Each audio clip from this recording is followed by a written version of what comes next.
Hello, Next Level Creators. Today I have a special guest with me. It is one of my long-term clients here, Jeff Pickett. He's been working with us for about a year and a quarter now.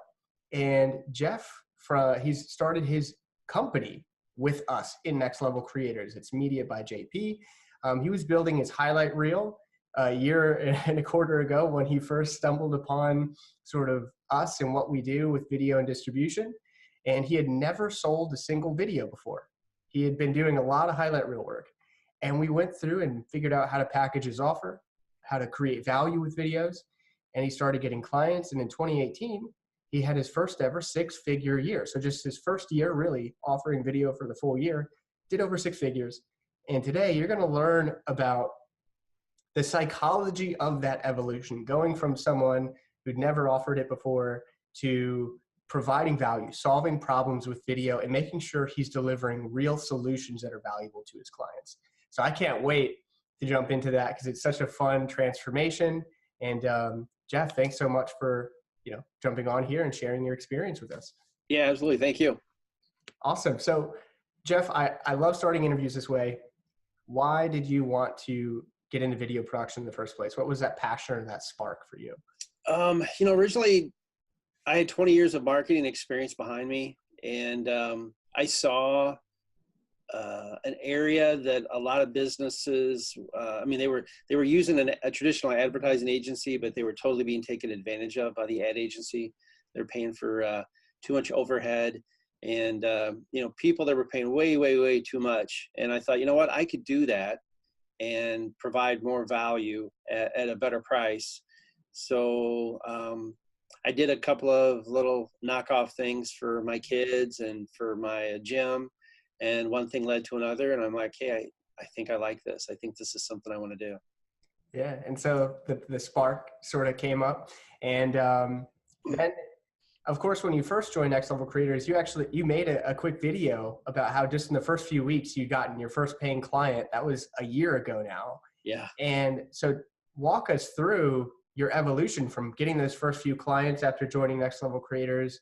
You came to the Orlando live event that we had last year, and what has happened for you, of course, and how have you basically gone from not doing this to making six figures and offering video to clients? Well, I've said this before with you on a previous interview, and I say this to, so I wish I had a number for the number of people who contacted me because the testimonial that I did for you prior to, because they wanted to know, who is this Paul Xavier guy? And like, is this legit or what? But the thing that I always tell people is like mindset. Like you taught me the confidence mechanisms I needed to hear to kind of amp things up. And like my first big paying gig was still, a decent amount of money, but through the ebbs and flows, you still doubt yourself. I meet so many filmmakers who are just so doubtful of charging what they're worth. And I think the mindset helped a lot, being around other people in this environment, in this community who, kind of felt that. But I think it was the persistence of just being a participant in this community and applying what you can to your skill set. And I think then being a part of the Orlando event, which I think was 10 months ago or something like that. Just about. And so being around other people and seeing, what they're having their struggles too, but we're a community and we need to try to push each other. So, all of that really led me to just continue to just realize, just like Paul shares, that the story about going to this wedding and seeing this great big house and realizing that, hey, there are people out there that actually do live a better lifestyle. And I remember, one of the current clients I've got today, they were one of the first ones that I just walked in there and I quote unquote grew a pair and I told them, hey, this is my price. And nobody said anything like, oh, that's too much or whatever. And I'm like, oh, like, I guess it wasn't as hard as I thought. So there's just so many mind shifts that have happened. And I guess I would credit that and just being very intentional. That's what's helped a lot for me. Yeah. And so right now, because you're building your business, and for the sake of full transparency, excuse me, everyone, you are really specializing in video, right? Because when you first jumped into the program, as you kind of as we shared, you were just starting. You were just now creating videos for a gym and for some few people. You didn't really have a massive production background or filmmaking background. So Mm-mm. you were just jumping in and you fell in love with it immediately, which I know that's how I felt when I started producing videos for people. And so thus far, your entire company that you built in 2018 was just doing video production with this new mindset. It had nothing to do with distribution yet, which is something we're looking to do in 2019, correct? Correct. Yep. Yeah. Yeah. Cause again, I talk with a lot of new filmmakers, and I kind of chuckle a little bit because they're where I was, and I hear them say stupid things that I probably thought too. And I know there's people that are so much better at video than me. I know that. And I work every day to try to get up to their level. And I know I probably will never get there, but I think I can make up for the video side of it with some of the strategy part of it and being more solution oriented. And I think that's what maybe separates those of us in this community from others, because it's not about just picking up a camera and getting at it, but it's kind of drilling into what problems are you solving and how are you able to help people make a really good educated decision using video to help further their business. Yeah. And that's kind of the big thing we talk about, is not just shoot a video, right? But offering a solution to an actual real problem that exists in the world and using video production as a solution to that problem.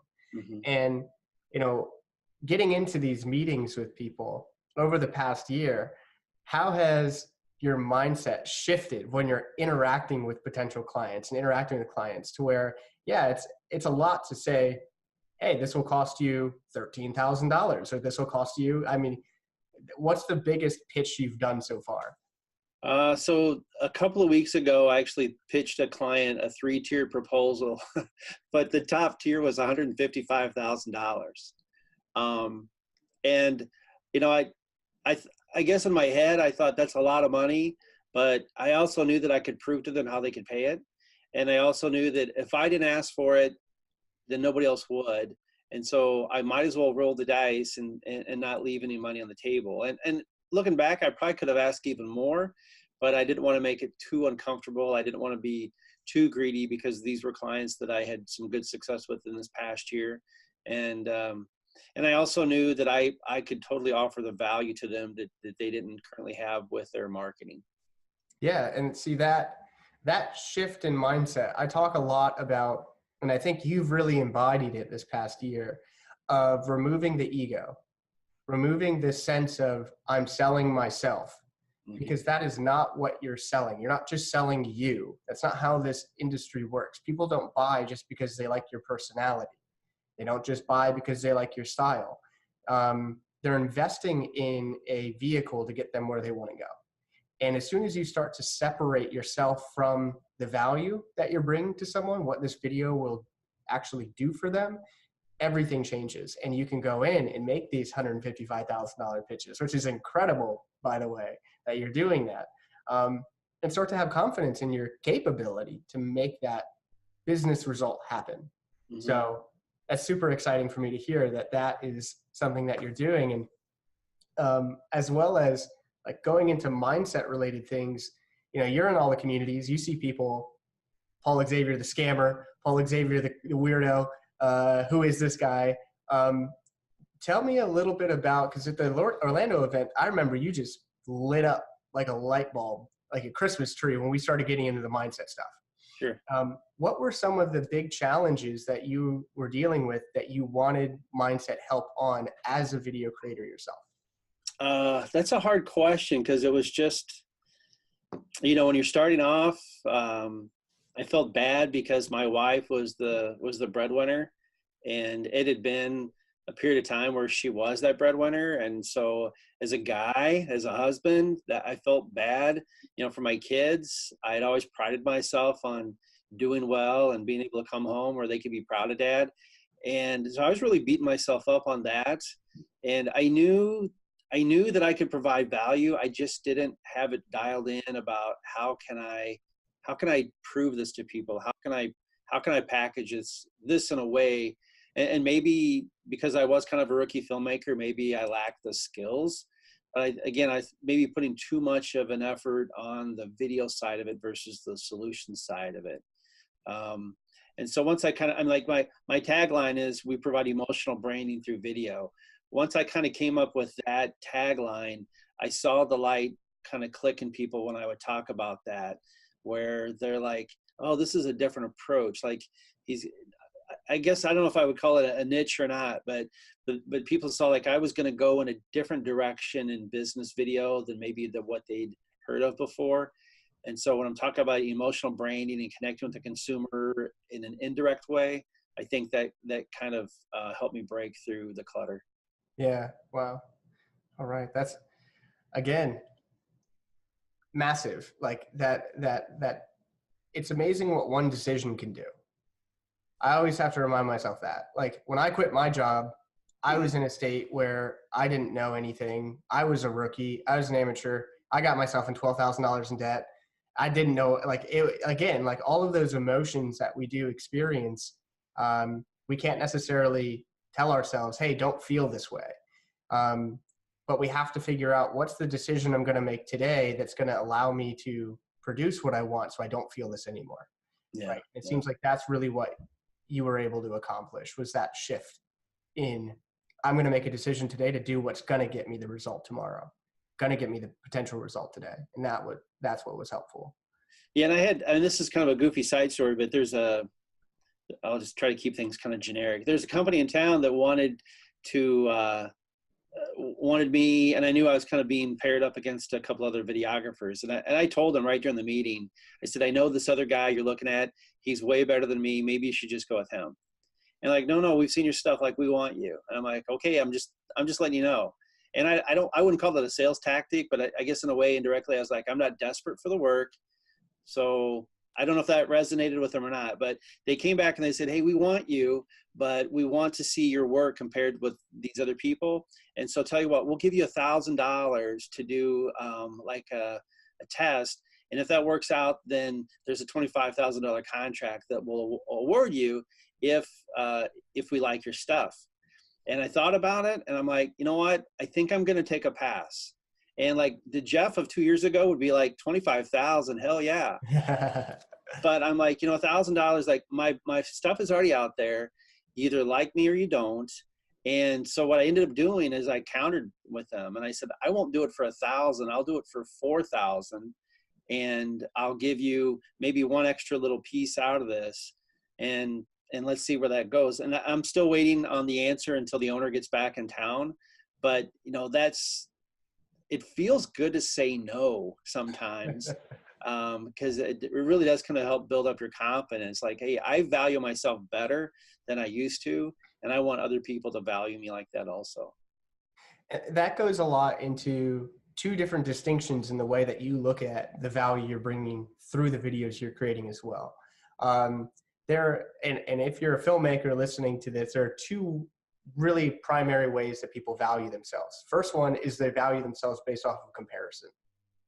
I'm comparing myself to this individual and then the hundreds of thousands of other video creators out there and filmmakers.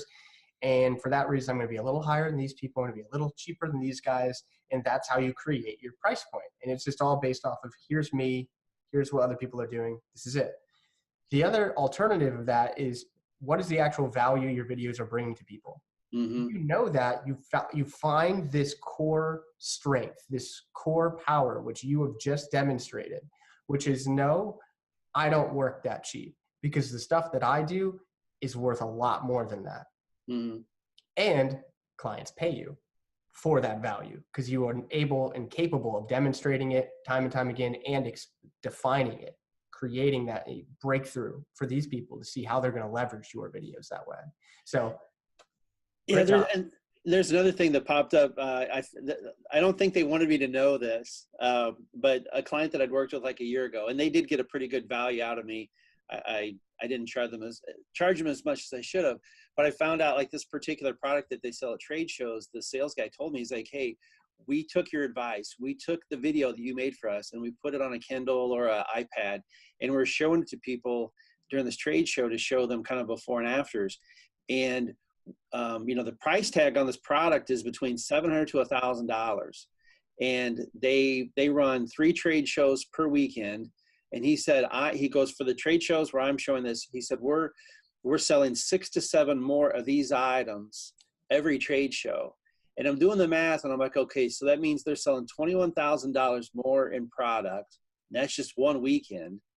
And that's, I think they actually work up to 4 months out of the year at these trade shows.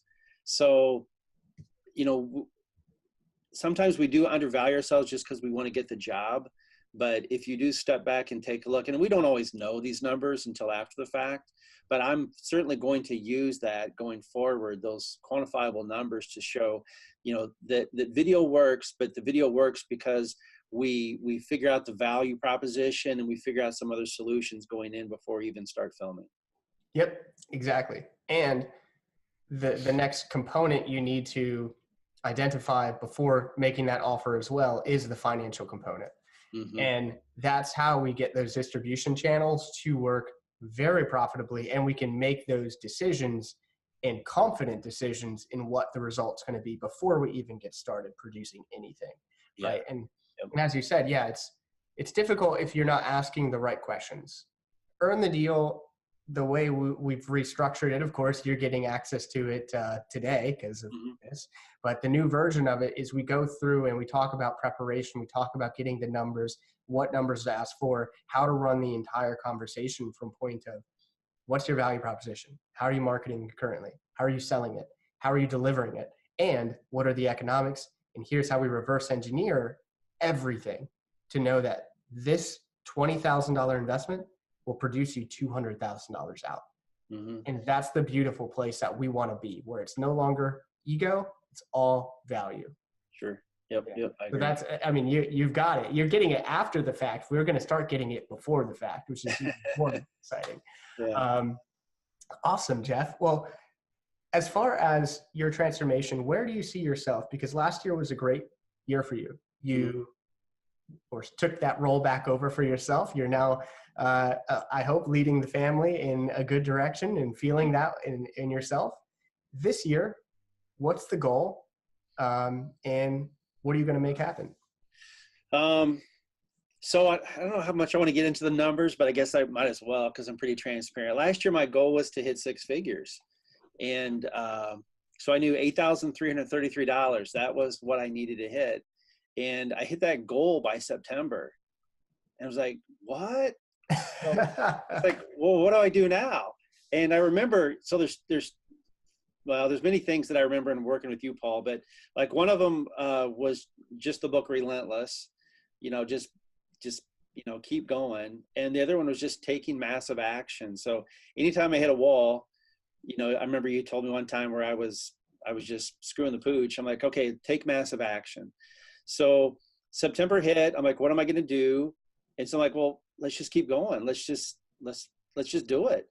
And so by the end of the year, my actual sales were like $147,000. So almost 150% of my goal. So my goal this year is I don't want to take on more. I don't want to overpromise and underdeliver. And I still have some things I want to learn and I need to figure out.